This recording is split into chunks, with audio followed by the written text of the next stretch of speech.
ए मेरे वतन के लोगों, तुम खूब लगा लो नारा, ये शुभ दिन है हम सबका, लहरा लो तिरंगा प्यारा। पर मत भूलो सीमा पर वीरों ने प्राण गवाए, कुछ याद उन्हें भी कर लो जो लौट के घर ना आए। जय हिंद। आज हम आप सभी को स्वतंत्रता दिवस की हार्दिक शुभकामनाएं देते हैं। हर भारतीय की शान है हमारा तिरंगा। स्वतंत्रता दिवस पर जाने इसका क्या इतिहास और महत्व है। जी हाँ, 15 अगस्त को इस साल हम अपना 77 स्वतंत्रता दिवस मनाने जा रहे हैं। वहीं इस मौके पर खास बनाने के लिए हर कोई जो है इसकी तैयारियों में जुटा है। ऐसे में आज हम आपको बताएंगे कि भारतीय तिरंगे का इतिहास और महत्व क्या कुछ है। जी बिल्कुल, आज हम सब आपको पहले तो 77वें स्वतंत्रता दिवस की हार्दिक शुभकामनाएं देते हैं। जैसे कि आप सभी जानते हो कि आज़ादी के जो हैं वो इतने साल पूरे हो चुके हैं और हमें इसके इतिहास और साथ ही जो हमारी आज़ादी पाने के पीछे के जो भी संघर्ष रहे हैं, हमारे लिए लड़ाई लड़ने वाले जो भी स्वतंत्रता सेनानी हैं, उनके बारे में बहुत कुछ जानना बाकी है। और ये दिन जो है वो पूरे देश में धूमधाम के साथ मनाया जा रहा है। और इस दिन की अगर यह बात करें तो हम सब अपने घरों में जो है वो तिरंगा जो है लहरा रहा है और तिरंगा जो है वो सजा देखते आप देख सकते हैं। और साथ ही इसमें सबसे जो इम्पोर्टेंट यानी हम कह सकते हैं इसमें जो भी महत्वपूर्ण राष्ट्रीय ध्वज जो फहराते हैं, और इसी के साथ भारतीय राष्ट्र ध्वज यानी तिरंगे का भी इस पर बहुत बड़ा महत्व होता है और ये हमारे राष्ट्रीय गौरव का जो है वो प्रतीक है। आइए अब जानते हैं कि क्या कुछ तिरंगे का इतिहास और महत्व है। दुनिया में हर देश का अपना राष्ट्रीय ध्वज तो होता ही है जो एक स्वतंत्र देश का प्रतीक है। साथ ही साथ हमारे तिरंगे की अगर बात की जाए तो हमारा तिरंगा भी हमारी आज़ादी का ही प्रतीक है। 15 अगस्त 1947 की अगर बात की जाए तो अंग्रेजों से भारत को आज़ादी जो है उस दिन मिली थी। कुछ दिन पहले 22 जुलाई 1947 को आयोजित हुई संविधान सभा की बैठक में भारत के राष्ट्रीय ध्वज को इसके वर्तमान स्वरूप में अपनाया गया था। 15 अगस्त 1947 से 26 जनवरी 1950 के बीच भारत के अगर बात की जाए तो बात करेंगे हिया जैसे तिरंगे में जैसे कि 3 रंग जो होते हैं, तो आज हम अपने दर्शकों को इसके बारे में बताते चले। वैसे तो दर्शकों को इसके बारे में पता ही होगा कि तिरंगे में 3 रंग जो होते हैं वो होते हैं और भारतीय राष्ट्रीय ध्वज में 3 रंग होते हैं जैसे आप सभी जानते हो। और इसमें सबसे ऊपर गहरा जो है वो केसरिया यानी केसरी रंग होता है और बीच में सफेद और सबसे नीचे गहरा हरा रंग होता है। और इसके अलावा अगर बात करेंगे तो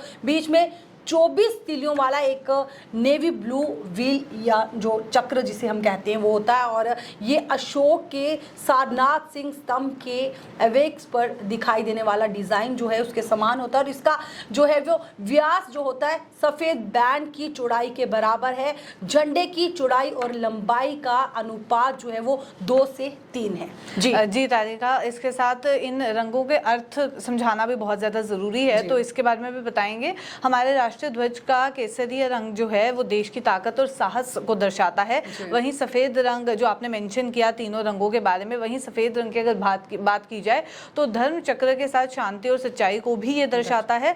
साथ ही साथ हरे रंग की भूमिका ये रहती है कि वो विकास और शुभता को जो है वो दर्शाता है। इसके अलावा बीच में मौजूद जो धर्म चक्र है जिसके बारे में आपने नाम लिया और बताया भी हमारे दर्शकों को, वो अशोक द्वारा बनाई गई सारनाथ राजधानी में कानून के पहिए को दर्शाता है। तो ये बहुत इंटरेस्टिंग फैक्ट आप कह सकते हैं। ये दर्शाता है कि गति में जीवन है और ठहराव में मृत्यु है। तो बहुत एक संदेश जो है वो हमारा फ्लैग खुद ही देता हुआ नजर आ रहा है। जी आज का दिन अगर हम बोले तो आज का दिन हम सभी के लिए बहुत महत्वपूर्ण रहता है और ये वह दिन है जब देश को अंग्रेजों के अत्याचारों से आज़ादी मिली थी और एक नए भारत का जन्म हुआ था। यानी 15 अगस्त 1947 से ब्रिटिश शासन से जो है वो भारत को आज़ादी मिली थी और ये यादगार जो है वो पल रहा है। और इस याद में जो है हर साल जो है वो 15 अगस्त को ये त्योहार जो है स्वतंत्रता दिवस के रूप में जो है वो मनाया जाता है। जी हाँ, बिल्कुल।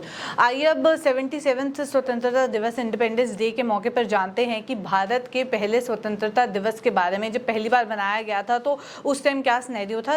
लॉर्ड माउंटबेटन की बात करें तो उन्होंने 3 जून 1947 को औपचारिक रूप से भारत की आज़ादी और देश के बंटवारे का ऐलान जो है वो करने वाले थे, लेकिन उनकी घोषणा को एक रात पहले कांग्रेस और मुस्लिम लीग के नेताओं ने उनसे मुलाकात की और इसे जो है वो रोक दिया गया। हालांकि इसका जिक्र डोमिनिक के द्वारा जो है वो किया गया और लैरी कॉलिंस की बात की जाए तो उन्होंने अपनी किताब फ्रीडम एट मिडनाइट में इसका जिक्र भी किया।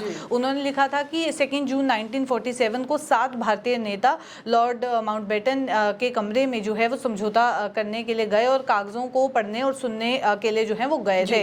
ये नेता जो है वो जवाहरलाल नेहरू, सरदार वल्लभ भाई पटेल और आचार्य अगर बात की जाए कृपलानी की, वो सब शामिल थे। वहीं मुस्लिम लीग की ओर से मोहम्मद अली जिन्ना भी मौजूद रहे, साथ ही साथ लियाकत अली खान और भी ऐसे कुछ लीडर्स थे जिनका नाम उन्होंने मेंशन किया। सिखों की ओर से भी कौन कौन वहां पे आए थे, कौन वहां पे मौजूद थे, उसका भी मेंशन किया। बलदेव सिंह बैठक में शामिल हुए, हालांकि गांधी इस मीटिंग में जो है वो शामिल नहीं हुए थे। बैठक में लॉर्ड माउंटबेटन की अगर बात की जाए तो उन्होंने अपनी योजना के बारे में एक एक करके सबको बताना शुरू किया। जी हिया, अगर हम बात करें वाइस रॉय की तो उन्होंने इस पर जो है वो जवाब मांगा था। तो लैप्रे और कॉलिंस ने लिखा था कि जो वाइस रॉय है उन्होंने अपनी योजना पर जो है वो आधी रात तक सबसे जवाब मांगा था और उन्होंने इस पर उम्मीद की थी कि तीनों पक्ष जो है वो इस योजना पर जो है वो सहमत हो जाएंगे। लेकिन इसके बाद आधी रात को दूसरी बैठक हुई और इसमें महात्मा गांधी ने भी जो है वो शिरकत की। बैठक में माउंटबेटन ने अपनी योजना गांधी जी को समझाई। लैप्रे और कॉलिंस लिखते हैं कि लॉर्ड माउंटबेटन जो है वो कांग्रेस और सिखों की ओर से तय सीमा में जो है वो समय सीमा की बात करें तो समय सीमा में सहमति मिल गई। और लेकिन अगर बात की जाए मोहम्मद अली जिन्ना की तो वो नहीं मान रहे थे और दोनों के बीच जो है वो आपस में जो है वो बातचीत होती रही, लेकिन जिन्ना उन्हें टालते रहे। और इसके बाद की अगर हम बात करें तो माउंटबेटन ने जिन्ना से कहा कि मैं आपको अपनी योजना जो है वो बर्बाद नहीं करने दूंगा और इसके बाद मैं कल की मीटिंग में कहूंगा कि मुझे कांग्रेस का जवाब मिल गया है। उन्होंने जो है वो कुछ शंकाएं उठाई हैं जिन्हें मैं दूर कर दूंगा। सिख भी मान गए हैं। फिर दोनों में काफी देर तक जो है वो काफी जो इस पर डिस्कशन हुई, विचार विमर्श जो है वो किया गया और जिन्ना जो है वो भी योजना पर जो है इसके बाद राजी हो गए। उसी के बाद की अगर बात की जाए तो सभी नेताओं ने इसको सहमति भी दी। लेकिन डोमिनिक और लैरी कॉलिंस की बात की जाए तो उन्होंने फ्रीडम एट मिडनाइट में ये भी लिखा था कि विभाजन और आज़ादी को लेकर लॉर्ड माउंटबेटन ने भारतीय नेताओं के साथ औपचारिक स्वीकृति के लिए एक बैठक भी की और 3 जून 1947 को शाम करीब 7 बजे सभी प्रमुख नेताओं ने 2 अलग देश बनाने पर अपनी सहमति भी दी। तो इसी तरीके से इंडिया पाकिस्तान का जो बंटवारा है वो भी देखने को मिला। जो हमारे दर्शक देख रहे हैं हम उनको इसके बारे में बताते चले कि हमें कैसे जो ये है तय हुई कि आज़ादी की तारीख जो है जैसे कि 15 अगस्त को आप सभी जानते हो, तो इसकी जो एक डेट थी वो कैसे जो है वो डिसाइड की गई। लैपियर और कॉलिंस ने लिखा कि अगले दिन जो है लॉर्ड माउंटबेटन ने एक प्रेस कॉन्फ्रेंस यानी एक पत्रकार वार्ता को संबोधित किया और इस दौरान उनसे पूछा गया कि सर क्या आपने सत्ता सौंपने के लिए कोई तारीख सोच रखी होगी। हालांकि उन्होंने इसके लिए जो है वो कोई तारीख नहीं सोची थी, लेकिन वो मानते थे कि जो ये काम है वो जल्द से जल्द जो है वो हो जाना चाहिए। उसके बाद ये 15 अगस्त की डेट कहाँ से है उसके बारे में भी अपने व्यूअर्स को बता दें। 15 अगस्त को भारत को मिली थी सत्ता।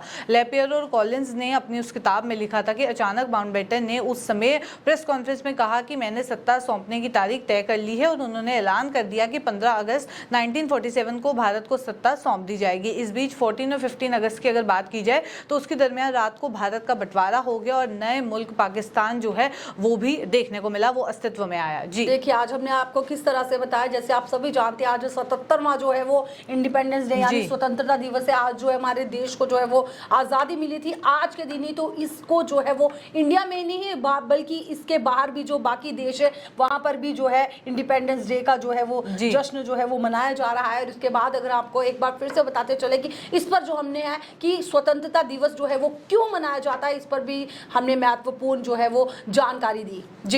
जी तो एक बार फिर से हमारे सभी व्यूअर्स को इंडिपेंडेंस डे की बहुत हार्दिक शुभकामनाएं। तब तक के लिए मुझे तारिका महाजन को और मुझे हिया नेजा को दीजिए इजाजत। आप देखते रहे द न्यूज़ नाउ। नमस्कार।